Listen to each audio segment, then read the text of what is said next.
2008 Malegaon bomb పేలుళ్ల కేసులో Mumbai NIA court సంచలన తీర్పు వెలువరించింది.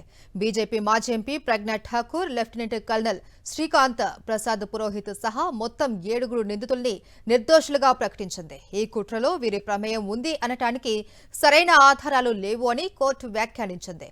ప్రాసిక్యూషన్ వాదనలో అనేక లోపాలు ఉన్నట్టు పేర్కొంది. లెఫ్టినెంట్ కల్నల్ పురోహిత్ ఆర్డీఎక్స్ తెచ్చినట్టు, పేలుడు పదార్థాలు అమర్చిన బైక్ ప్రజ్ఞా ఠాకూర్ పేరున రిజిస్టర్ అయినట్లు నిరూపించేందుకు సాక్ష్యాలు లేవు అని కోర్టు స్పష్టం చేసింది.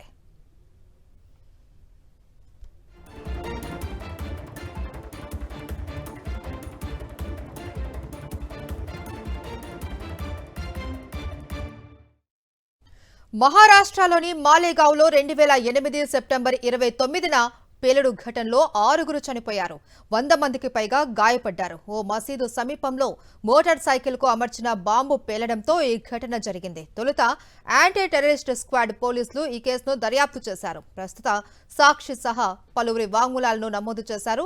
ఆ తర్వాత ఎన్ఐఏ విచారణ చేపట్టింది. 300 మందికి పైగా సాక్షులను విచారించగా వారిలో 37 మంది అంతకు ముందు తాము ఇచ్చిన వాంగ్మూలానికి విరుద్ధంగా స్టేట్మెంట్ ఇచ్చారు.